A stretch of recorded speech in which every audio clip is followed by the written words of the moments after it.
Como siempre, hermanos, doy gracias a Dios por este privilegio que me da de traerles el día de hoy la palabra, ¿verdad? Como verán, no tenemos la presencia de nuestro pastor. Quizás se preguntaron por qué no está. Pues él anda a una actividad en Managua ahorita, una actividad familiar, pero está en un servicio de adoración igual que nosotros. Entonces él está presente, digamos, en espíritu, ¿verdad? Así que vamos a dar inicio a la prédica del día de hoy, el cual vamos a estar hablando y continuando la serie que iniciamos en esta víspera de Navidad, que es la promesa de un Salvador, ¿verdad? Y nos habla de preparen el camino para la venida del Señor, que está refiriéndose al testimonio de Juan. Hermanos, como vemos en nuestra misma iglesia y en la mayoría de las casas, en nuestras casas, ya la Navidad ya llegó, ¿verdad? Hay muchas luces, hay un ambiente navideño bonito. Creo que a todos nos gusta, o a la mayoría, creo yo, ¿verdad? Pero lamentablemente muchas veces esa Navidad secular normalmente en el mundo ha apartado lo más importante, el centro de la Navidad, que es Cristo.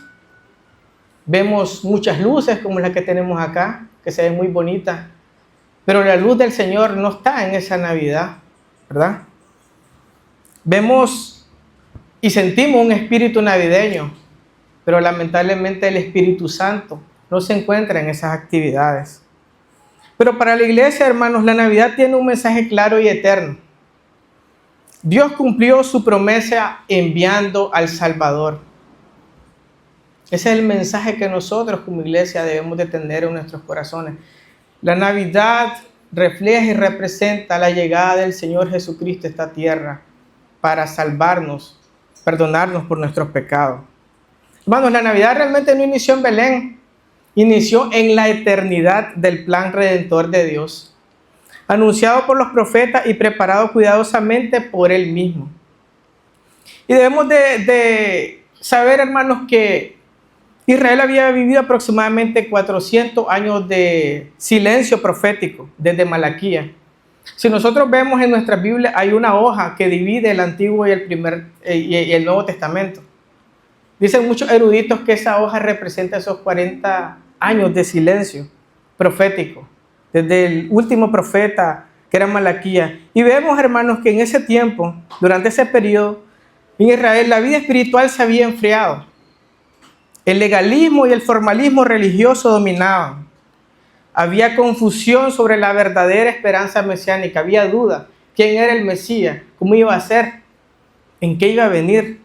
Las autoridades religiosas estaban divididas y corrompidas. Ese era el contexto en donde se da esta enseñanza.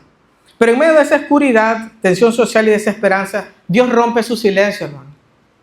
Y lo hace enviando a Juan el Bautista, el último profeta del Antiguo Testamento y el primer profeta del Nuevo Testamento.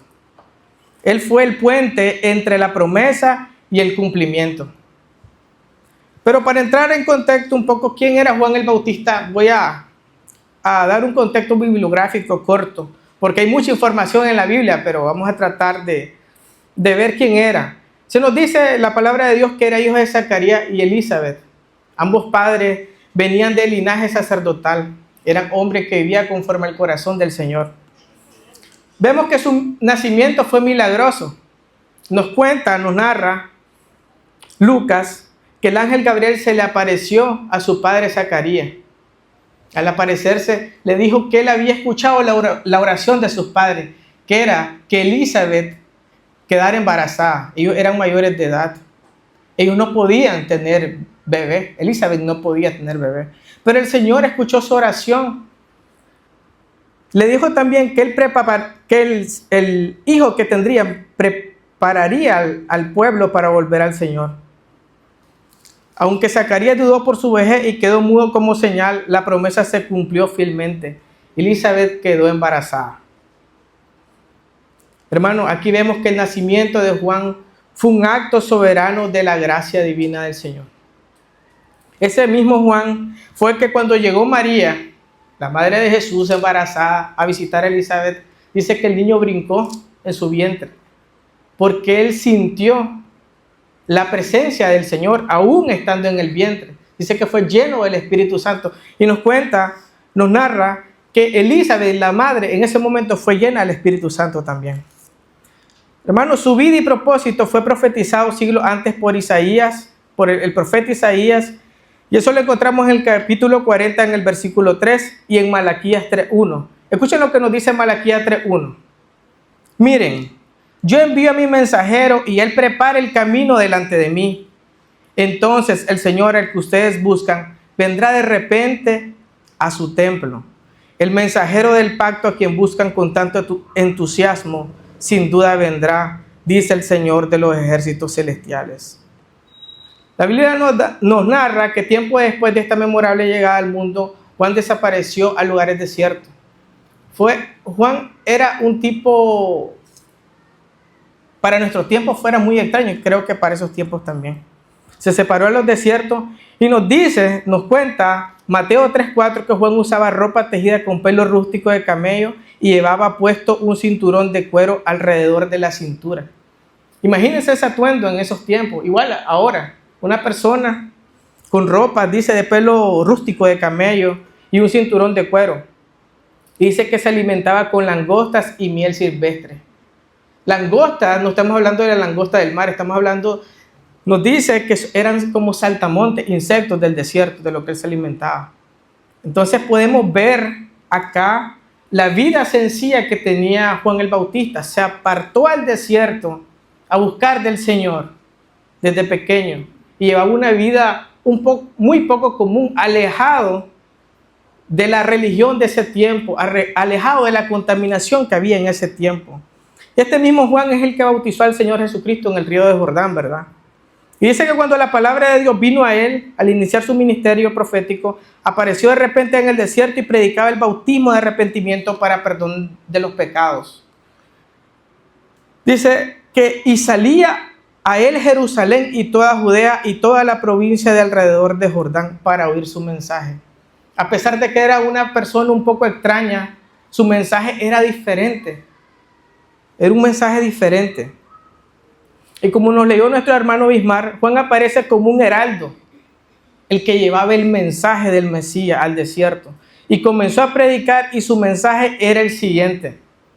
Nos dice Mateo 3, el versículo 1, arrepiéntanse de sus pecados y vuelvan a Dios porque el reino del cielo está cerca.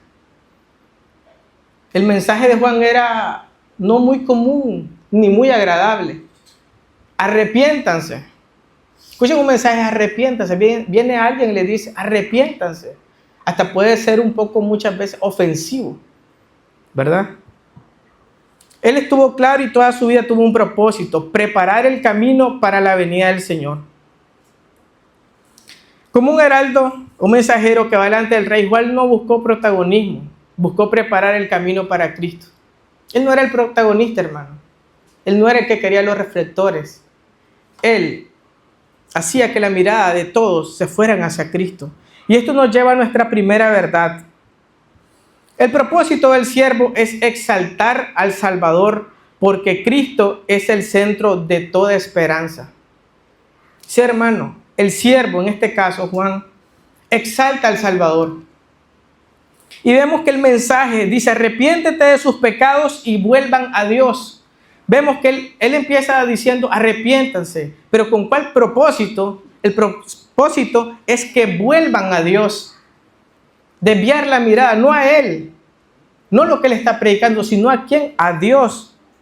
Porque el reino de los cielos está cerca. Cuando habla del reino de los cielos, está hablando del reino de Dios. Está hablando del Cristo encarnado en la tierra. Está cerca. Está por llegar. Él va delante de Él. El propósito es arrepentimiento para volver a Dios, ¿verdad? Pero Juan dirige eso, hermano, su mensaje con el propósito de que la multitud vuelva a Dios, se reconcilie con Él, que su mirada esté puesta en el Cristo Salvador, no en Él. Juan no predicaba sobre sí mismo, nunca lo hizo. No construye un movimiento personal y no atrae discípulos a su nombre. Mateo nos narra que su misterio cumple exactamente y hace referencia a la profecía de Isaías 4:3 que dice, es una voz que clama en el desierto, preparen el camino para la venida del Señor, ábranle camino. Hermanos, vemos que Él era la voz, no la palabra. Nos dice, es una voz. No es la palabra, es una voz. Es el mensajero, no el rey. Es el siervo, no el salvador. Ese era Juan el Bautista. Él estaba claro cuál era su propósito. Era preparar el camino y traer a los hombres al arrepentimiento. Preparar el camino. Él iba delante del Señor. Llevar a los hombres al arrepentimiento y preparar sus corazones para recibir al Salvador, al Mesías. Juan inaugura la escena del Nuevo Testamento recordándonos que toda esperanza mesiánica, toda esperanza de salvación, perdón, tiene como centro a Cristo, hermano. No en Él, no en los siervos. Él es solamente la voz que clama en el desierto. Por eso Juan no compite con el centro, prepara el camino para que Cristo sea visto claramente. Y esto nos lleva a hacernos la siguiente pregunta, hermano. Como cristianos, ¿estamos dirigiendo a otros a Cristo? Juan es un ejemplo de eso. Su mensaje era para llevar a otros a Cristo. Y esto debe de tocar nuestro corazón y hacernos las preguntas si realmente nosotros estamos anhelando o estamos haciendo el mandato de la gran comisión de predicar el evangelio y llevar a otros a Cristo. Es un mandato, hermano. Todos somos responsables de hacerlo. Y Juan fue un ejemplo de vida de eso. Estoy compartiendo el evangelio en mi trabajo. O como dice nuestro pastor, somos cristianos solo de los domingos. Con mi familia. Realmente estoy queriendo que otros conozcan al Cristo que yo conocí, al Cristo que me salvó. Pero el mensaje de Juan, hermano, no solo eran vengan a Cristo. Él inicia diciendo arrepiéntanse de sus pecados. Y eso nos lleva a nuestro segundo punto. El arrepentimiento prepara el corazón para reconocer a Cristo y produce frutos que glorifican su santo nombre. Hermanos, después de anunciar la cercanía del reino, como leímos, Juan confronta con una verdad dura. Arrepiéntanse. Y nos dice que la gente de Jerusalén, a pesar de todo, a él lo seguían. Dice que la gente de Jerusalén, de toda Judea y de todo el valle del Jordán salía para ver y escuchar a Juan. Y también nos dice que cuando confesaban sus pecados, él las bautizaba en el río de Jordán. El arrepentimiento es una confesión de pecados. Primero venía el arrepentimiento, después venía el bautismo, que era una representación física, visual, de lo que habían ellos hecho en sus corazones. Hermano, pero es interesante, pues debemos de irnos a ese tiempo. Ese llamado que hoy por hoy puede ser un poco fuerte, pero en ese tiempo era mucho más complicado. ¿Por qué? Porque ellos creían, el pueblo de Israel creía que ellos no necesitaban ese perdón. ¿Por qué? Porque eran el pueblo elegido. Ellos creían que eran herederos del pacto, que ellos eran guardianes de la ley. Por lo tanto, creían que no necesitaban arrepentirse y que estaban salvos por ser descendientes de Abraham. Eso es lo que ellos creían. Entonces, que alguien llegara a decirle, necesitan arrepentirse de sus pecados, era hasta cierto punto ofensivo. O sea, ¿por qué? Ellos creían que no necesitaban arrepentirse. Y Juan los confrontó y les dijo, dice Mateo 3, del 7 al 9. Juan vio a los fariseos y saduceos, iban a verlo bautizar y los enfrentó y les dijo, camada de víboras, demuestres con su forma de vivir que se han arrepentido y no se digan simplemente el uno al otro, estamos a salvo porque somos descendientes de Abraham. Eso no significa nada. Aquí vemos claramente que ellos creían que por ser descendientes no necesitaban arrepentirse. Pero ¿cómo le dijo Juan? Camada de víboras. Hubiéramos dicho nosotros en nuestro tiempo, es una ofensa, ¿verdad? Pero ese era el mensaje de Juan. Era un mensaje fuerte. El llamado, hermanos, era un arrepentimiento genuino, no superficial. No era solo de la boca hacia afuera. Y es interesante que la palabra que se usa en el idioma griego para arrepentimiento es metanoia. Metanoia. Y se traduce comúnmente como arrepentimiento, pero su sentido bíblico es mucho más profundo que solo sentir tristeza. Metanoia significa un cambio de mente que produce un cambio de dirección de vida producido por la obra de Dios. O sea, no solo es un simple remordimiento, no solo es reconocer el pecado, sino que es un cambio de dirección de vida. Iba en esta dirección, saciando mis deseos pecaminosos. Llega Dios a mi vida, por fe, me da Él mismo el deseo de arrepentirme. Nos arrepentimos y la dirección de nuestra vida cambia. No son 360 grados, son 180 grados. Hermanos, el arrepentimiento bíblico no es solo confesar sus pecados, tener remordimiento, culpa emocional, miedo al castigo. Muchos pensarían, tienen miedo, y eso creen que es arrepentimiento. No. Sino un cambio radical de mente, voluntad y dirección. Y esto es producido solamente por el Espíritu Santo. Esta es una obra que solo Dios puede hacer. Hermano, es renunciar a su pecado. Primero es reconocerlo, saber que soy un pecador, por cuanto todos pecaron, dice, y están destituidos de la gloria de Dios, dice la palabra. Todos pecamos, todos hemos pecado, pero el mensaje era arrepiéntanse. Tenemos un Dios misericordioso que nos perdona nuestros pecados. Podemos ir confiadamente a Él y pedirle que nos perdone, así como oramos al inicio del servicio. Pero es un llamado, hermano. Lo que antes yo anhelaba, saciar mis deseos, saciar mi carne, ahora lo aborrezco. Lo que antes aborrecía, que era al Señor, ahora lo amo. Anhelo estar con Él, anhelo buscarle. Es un arrepentimiento genuino. El comentario de John Piper nos dice que el arrepentimiento es un cambio profundo de mente que produce un nuevo gozo en Dios y un nuevo odio por el pecado. Amamos a Dios, nos gozamos en Él, porque hemos nacido de nuevo. Porque una obra que solo la hace el Señor a través del Espíritu Santo. Ahora nosotros odiamos el pecado. Vemos la gravedad del pecado y nos apartamos de ese pecado. Y es importante aquí aclarar, hermanos, que no confundamos remordimiento con arrepentimiento. Es un buen momento para analizar si a veces solo realmente tenemos remordimiento por lo que hicimos, pero no es un arrepentimiento genuino. Metanoia, lo que nos habla la palabra. Y el mejor ejemplo que tenemos de remordimiento o un falso arrepentimiento es el de Judas. Escuchen lo que nos dice Mateo 27 en el versículo 3.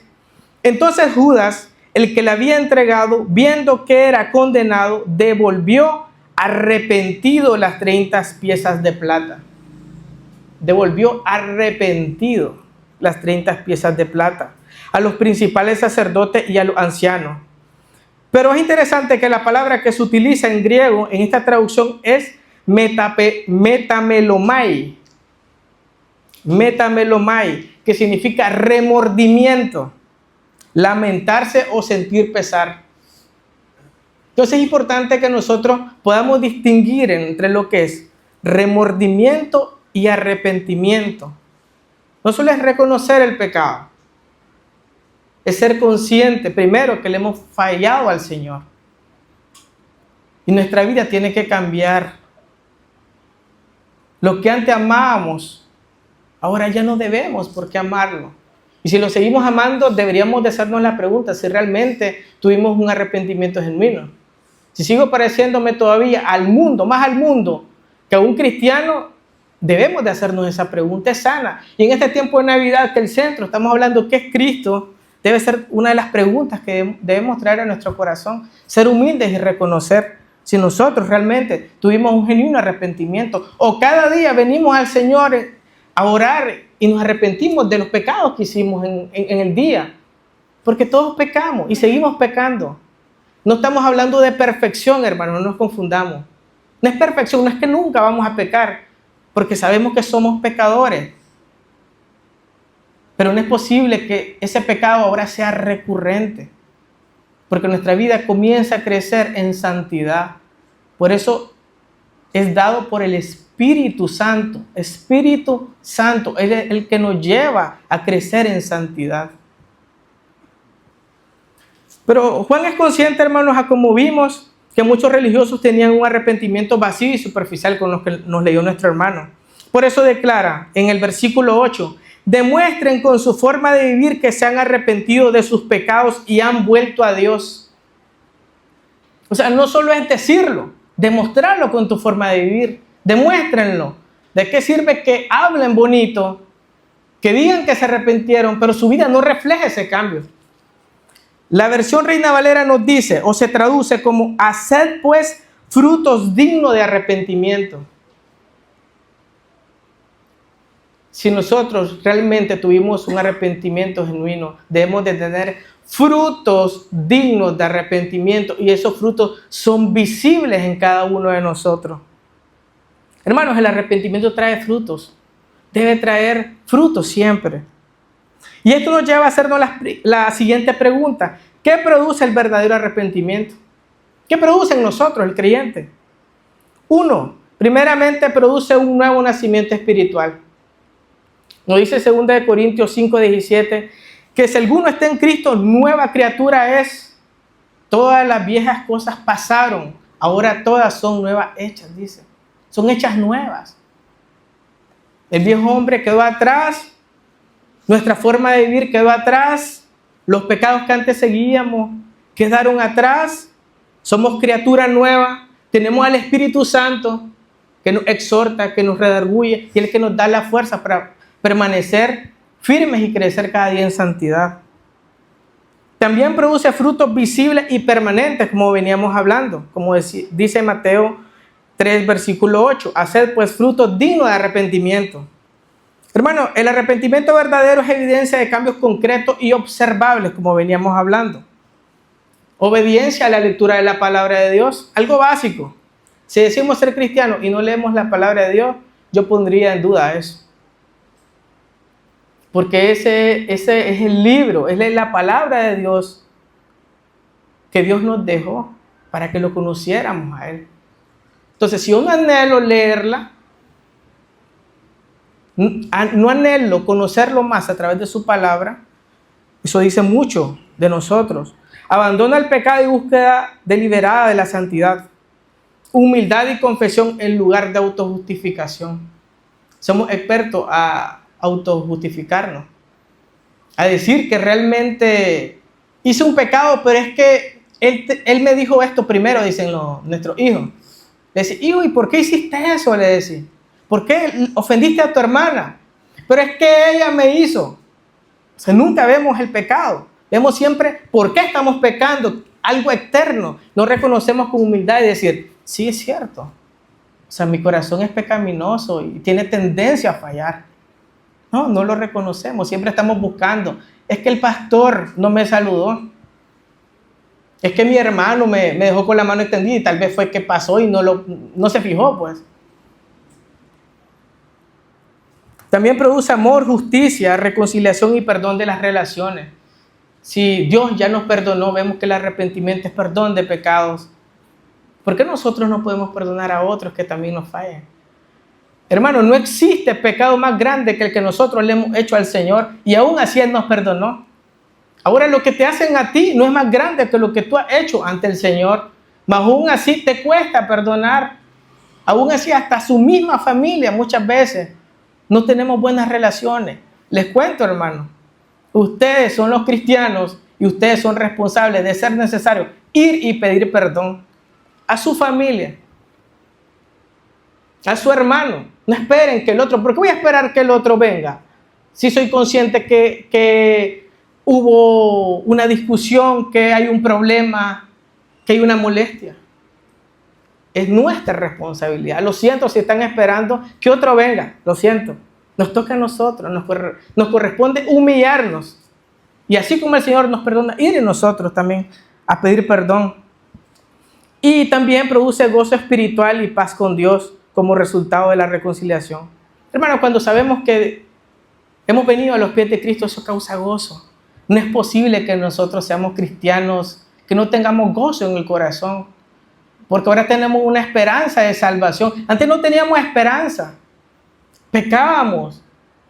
Y como sabemos, aunque se escuche fuerte, Dios estaba airado con nosotros. Mas ahora venimos, nos arrepentimos, venimos ante el Señor. Él nos perdona y eso trae gozo. Y también debería darnos un deseo genuino por querer compartir a ese Dios, a ese Cristo que a mí me salvó. No es posible que nosotros no compartamos a ese Cristo, ese gozo con otros. Y estos frutos no son ocasionalmente ni superficiales, hermanos, son permanentes. Tienen que ser permanentes en nuestra vida. También produce una vida guiada por el Espíritu Santo. Nos dice Gálatas 5:16, andad en el Espíritu y no satisfagáis los deseos en la carne. Ahora tenemos al Espíritu Santo. Somos sellados con el Espíritu Santo. Si usted es cristiano, tiene el Espíritu Santo. Fue sellado con el Espíritu Santo. El Espíritu Santo es el que nos guía ahora. Ya no son nuestros deseos carnales. No, es el Espíritu de Dios que es santo.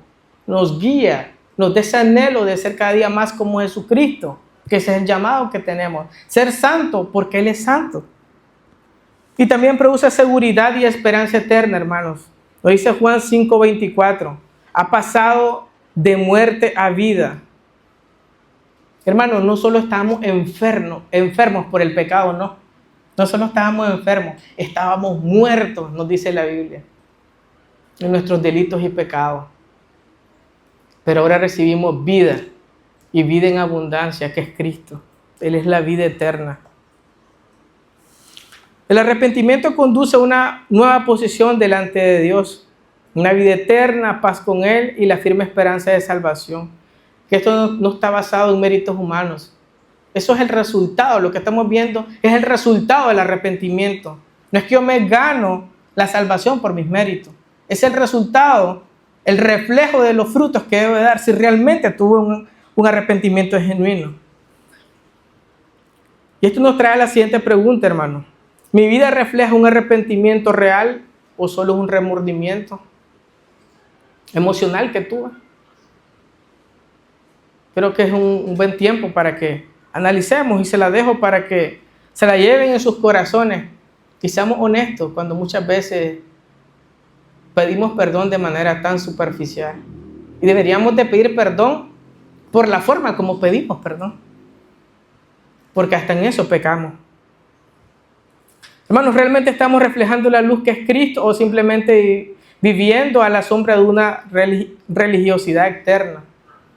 Solo somos cristianos los domingos, cumplimos con un día y yo ya me siento satisfecho, que porque yo vine el domingo a la iglesia, yo ya cumplí.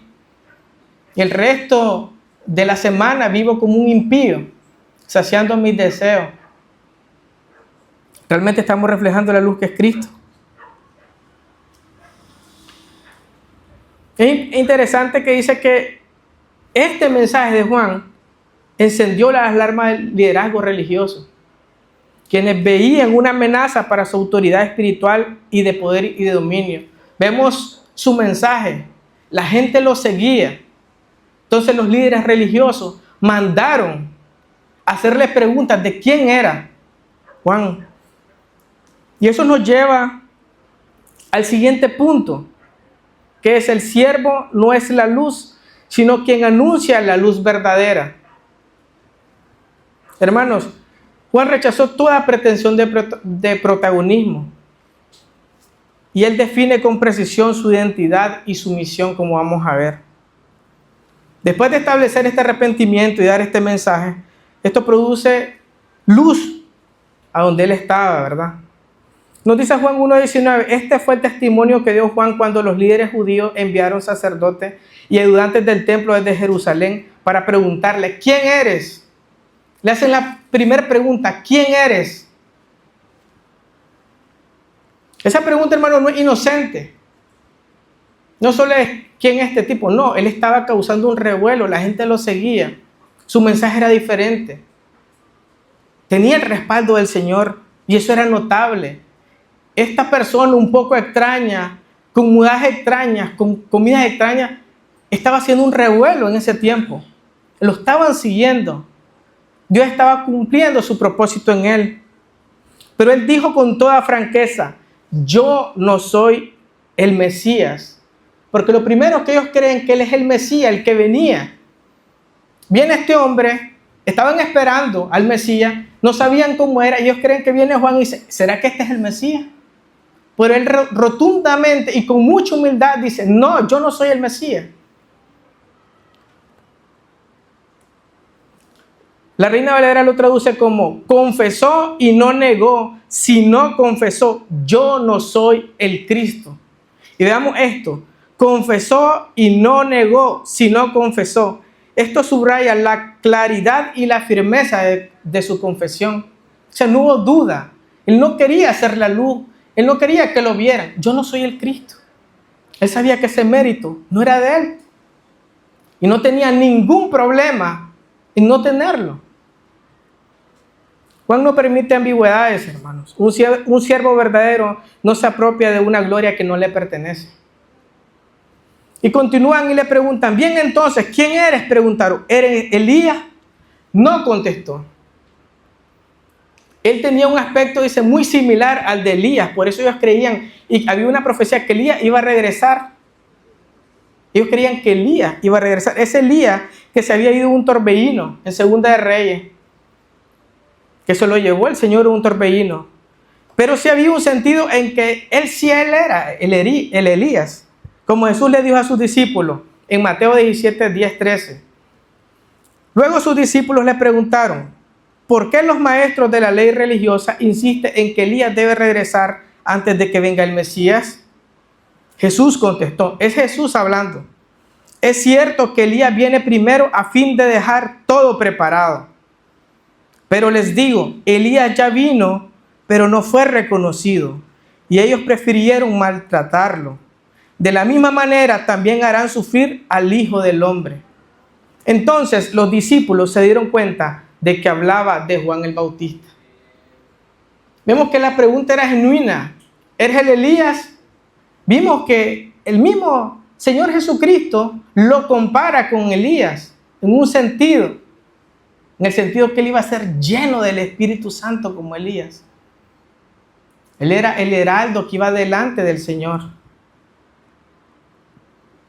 Pero su respuesta sugiere a la delegación que ni él es consciente posiblemente. Aunque recordemos que Zacarías, su padre, el ángel Gabriel sí le dijo que tenía un hijo que vendría con el poder de Elías. Pero él no dice, sí, soy el Elías. Él sigue de una manera humilde. ¿Sabe que él no tiene que atraer a los reflectores? Él dice, no, no soy el Elías. Y lo siguen cuestionando y le preguntan, ¿eres el profeta que estamos esperando? ¿Eres el Mesías? ¿Eres Elías? ¿Eres el profeta que estamos esperando? Pero Juan contesta, no soy el profeta. Pero esta declaración, Juan rechaza una de las categorías más elevadas de autoridad espiritual para el pueblo que esperaba. No se apropia de un título, hermano, que pudiera engrandecer su nombre. Su respuesta revela no solo claridad doctrinal, sino una humildad de carácter. Vemos la humildad de él, cuánta humildad. Y continúan y le preguntan, entonces, ¿quién eres? Ya me imagino que un poco ofuscado. ¿Quién eres? O sea, no eres el Mesías, no eres Elías, no eres el profeta. Entonces, ¿quién eres? Necesitamos alguna respuesta para los que nos enviaron. ¿Qué puedes decirnos de ti mismo? Hermano, este es un momento decisivo. Recuerden, la gente lo seguía, Juan. Entonces, este es un momento donde cualquiera, incluyéndolo a Juan, se le pudo haber inflado el pecho y decir, sí, soy hijo de Zacarías, vengo del linaje de sacerdote. Mi venida fue profetizada. Pudo haber dicho, soy el grande, Juan el grande. Pero Juan no quiso que los reflectores se fueran hacia él, porque su carácter estaba sometido a la verdad más alta, hermano. La gloria no le pertenecía. Él sabía que la gloria no le pertenecía. Hermano, vivimos en un mundo donde todos o muchos quieren los reflectores. Y eso lo podemos ver claramente nosotros y sencillamente en las redes sociales. Ahora todo el mundo puede ser un influencer. Es más, si le preguntan a los chiquitos qué quieren ser, muchos quieren ser influencers.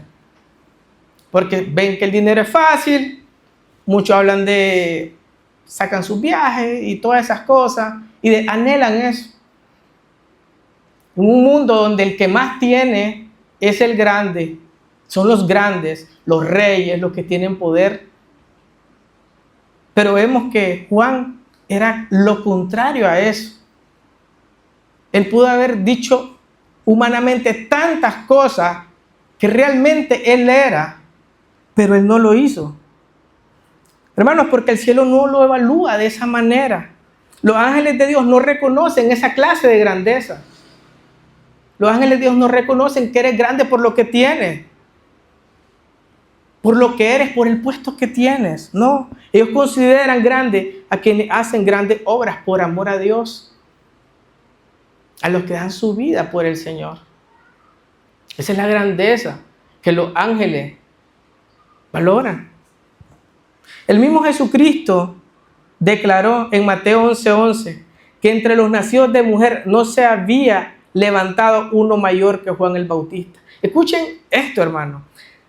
Ninguno nacido de mujer no se había levantado que fuese mayor que Juan el Bautista. El mismo Señor Jesucristo, hablando de Juan el Bautista, no ha existido mayor antes de la venida del Señor. Y tenemos grandes hombres de Dios: David, Moisés, Salomón, hombres prominentes, reyes. Pero la Escritura, el mismo Señor Jesucristo, no dice que no ha existido nadie más grande que Juan el Bautista hasta su venida. Imagínense clase mérito, son las palabras del Señor Jesucristo. Y Él no fue más grande por su fama, ni por su plataforma, ni por su influencia, sino por su humildad y fidelidad al llamado de Dios. Hermano, y finalmente cuando lo presionan para definirse, Juan se refugia en la Escritura y responde. Recuerden la pregunta: ¿quién eres? Y Juan responde en Juan 1:23. Juan contestó con las palabras del profeta Isaías: soy una voz que clama en el desierto, abran camino para la llegada del Señor. Soy una voz. Él solamente es la voz. Es el mensajero. Él no es la palabra, Él es la voz. No es el centro del mensaje, hermano, sino el instrumento que Dios está usando para llevar ese mensaje. No es la luz, sino quien anuncia y va delante de la verdadera luz que es Cristo. Su carácter revela que la verdadera grandeza consiste en menguar para que Cristo sea claramente visto. Esa es la grandeza de Juan. Y eso debería ser un anhelo en nuestras vidas. Como dice Juan 1, del 7 al 8. Él vino como testigo para dar testimonio de la luz, a fin de que todos creyeran por medio de él. No era la luz, sino testigo de la luz. Él no era la luz y él lo sabía y no tuvo ningún problema en que realmente su mayor propósito era preparar el camino del Señor, era exaltar al Rey. Hermano, nuestra identidad no depende de las opiniones humanas. Nosotros no podemos depender de qué opinan humanamente otros de nosotros, de quiénes somos, sino del llamado divino. ¿Cuál es nuestro llamado? Ahora somos llamados hijos de Dios. Ese es nuestro llamado. Eso es lo que nos da esperanza. Ahora es en quien confiamos, en nuestro Señor y Dios. Hermanos, ¿a quién estamos señalando con nuestra vida? Estoy dando testimonio de la luz de Cristo a mi alrededor, a los que me conocen. Y esto nos lleva a nuestra última verdad, hermanos. El siervo verdadero exalta la supremacía de Cristo sobre todas las cosas. Así es, hermano. El siervo verdadero exalta la supremacía de Cristo sobre todas las cosas. Dice que entonces los fariseos que habían sido enviados le preguntaron, si no eres el Mesías, ni Elías, ni el profeta, ¿con qué derecho bautizas? Juan les dijo, yo bautizo con agua, pero aquí mismo en medio de la multitud hay alguien a quien ustedes no reconocen. Miren cómo Juan responde quitando los focos en él, la atención en él y dirigiéndola a Cristo. En medio de ustedes hay uno que ustedes no conocen.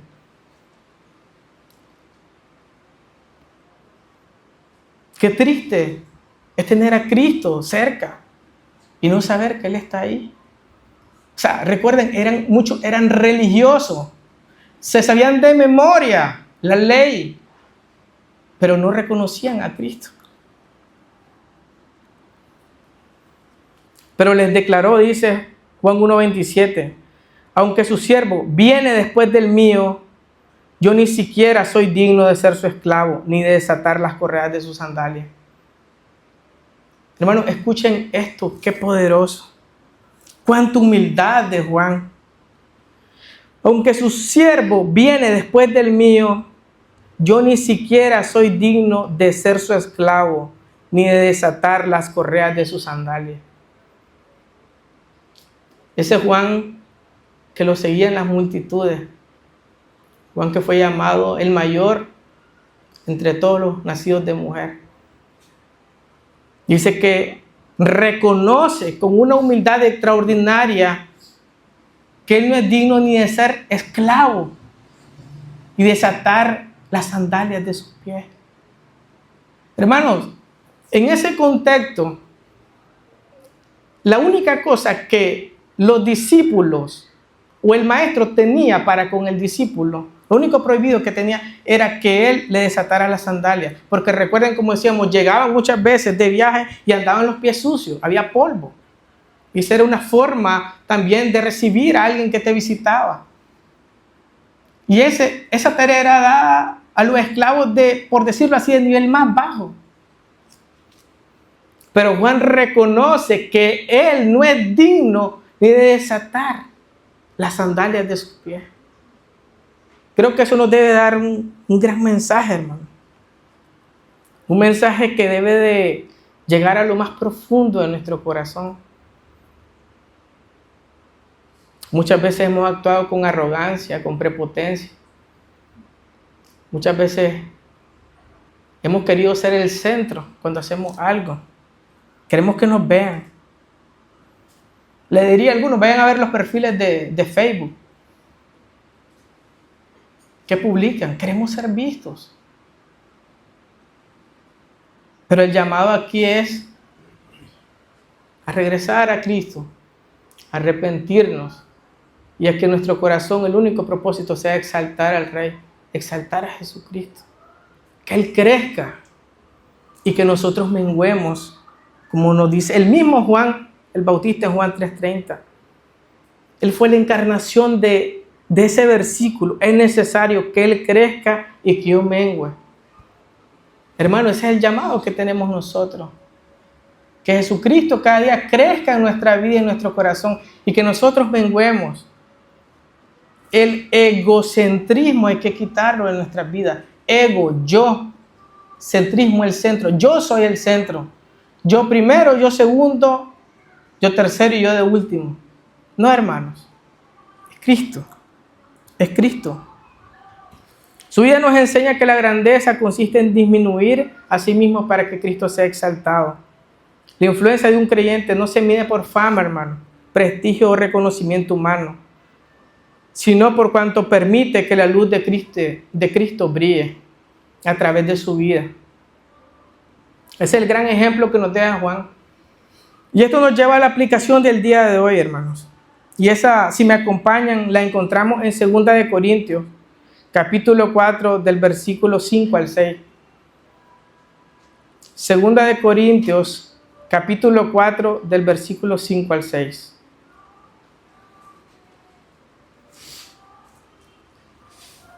Pablo resume el corazón del ministerio cristiano en estas palabras.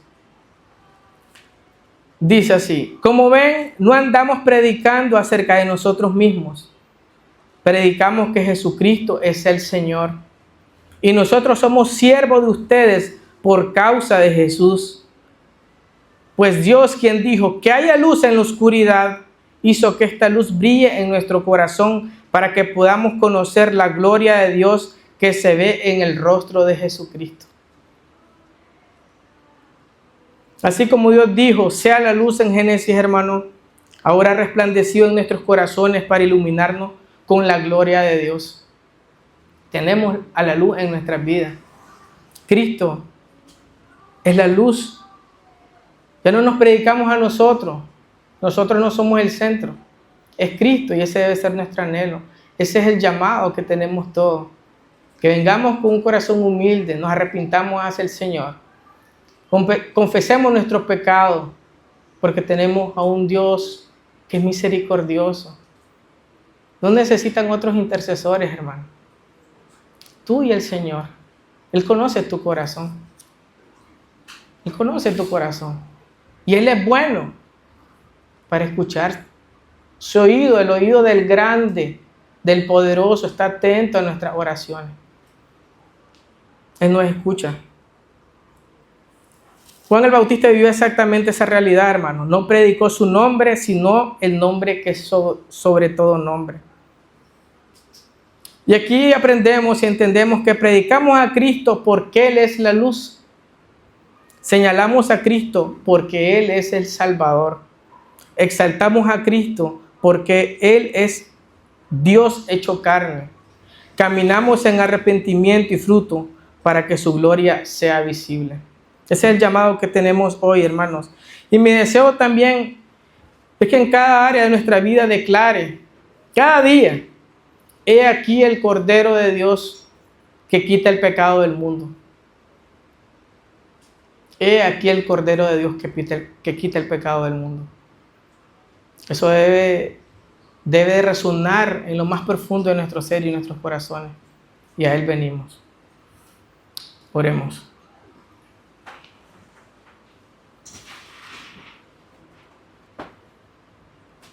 Padre Celestial, majestuoso Rey de Gloria, estamos tan agradecidos, Señor, por su misericordia. Señor, si hoy estamos acá, es porque su gracia nos ha alcanzado, Señor. Señor, reconocemos que somos indignos de tu amor. Que si hoy somos salvos, es por pura gracia. No merecíamos nada. Nuestro pecado nos separaba de ti, Señor. Señor, ayúdanos a ser como Juan el Bautista, Señor. A cumplir su llamado de arrepentirnos cada día y anhelar que usted, la luz que brilla, sea exaltado, sea glorificado en cada uno de nuestros corazones, Señor. En todo tiempo, Señor. Porque esta es la razón por la que estamos acá, Señor. No por nosotros, es por usted, Señor.